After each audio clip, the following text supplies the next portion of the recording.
Bonsoir, alors aujourd'hui une petite vidéo sur la Révolution française, parce que depuis que Pierre Laurent, vous l'avez vu dans la vidéo précédente, se désolidarise formellement du processus d'octobre, on est en octobre, en 17, en opposant grossièrement ce monde issu de 1917 au défi démocratique, hein, pour reprendre l'expression de Georges Marchais, sans comprendre que la révolution qui tente précisément de mettre fin à la guerre mondiale et qui suscite l'intervention impérialiste tous azimuts et l'acte démocratique par excellence, j'ai voulu me pencher sur la Révolution française. Alors, me repencher, j'ai repris le livre d'Antoine Casanova et de Claude Mazurik. Alors, Antoine Casanova est malheureusement décédé récemment, donc c'est un livre qui date d'une époque où au PCF, il y avait encore beaucoup d'intellectuels et pas seulement des communicants, si vous voyez ce que je veux dire. Donc on est en 1989, hein, le livre s'intitule Vive la Révolution. Il est très intéressant pour le bilan général.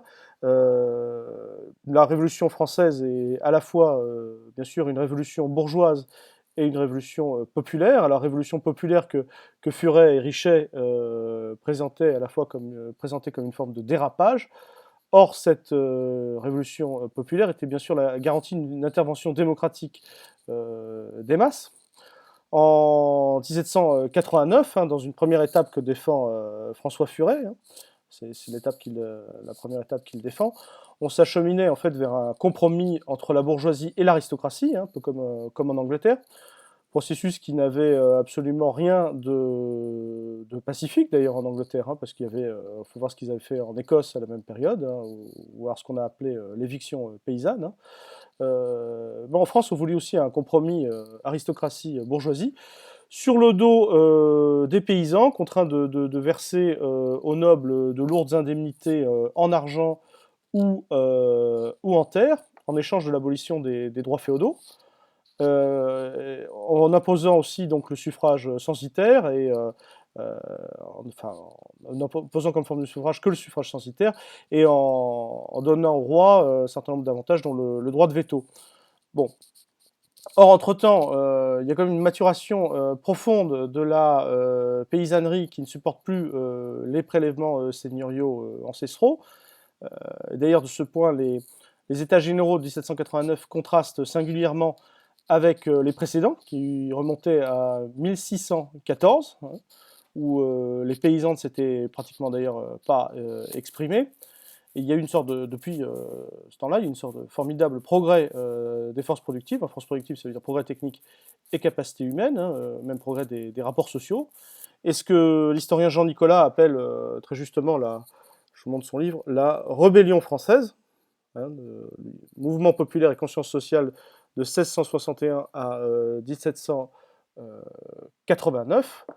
Euh, donc la rébellion française, ce n'est pas seulement la faute à Voltaire, à Rousseau et aux Lumières, c'est un processus qui va de pair avec les révoltes paysannes, hein, sans oublier bien sûr au moment de la Révolution française le rôle de la sans-culotterie.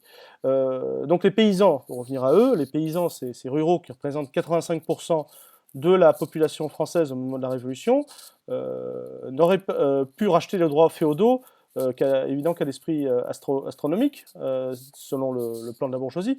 Or, les décrets d'août 1792, hein, après l'intervention des masses, et la loi du 17 juillet 1793, on a au contraire un rachat sans indemnité. Et c'est tout un processus qui se met en place, hein. L'établissement du suffrage universel masculin, des décisions égalitaires concernant le partage des biens communaux, ou encore la vente des biens nationaux. Donc même après la chute de Robespierre, ce processus était bien enclenché. Il y a eu davantage de tracasseries, hein, par exemple des conditions d'enchères des biens nationaux défavorables pour la petite pour la petite paysannerie, mais c'était un processus qui était entériné.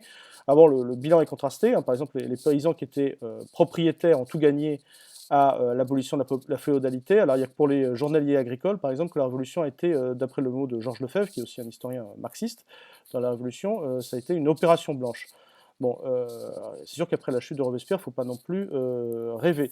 Oui, mais alors si on regarde les autres réponses en Europe dans ce passage du féodalisme au capitalisme, qui est un phénomène général, alors, on trouve par exemple de lourdes indemnités pour acheter les droits féodaux et la généralisation du métayage dans l'Italie du Sud, qui maintient en fait la paysannerie dans un état de dépendance, ou encore, il faut penser à ce qu'on appelait en Europe de l'Est le second servage.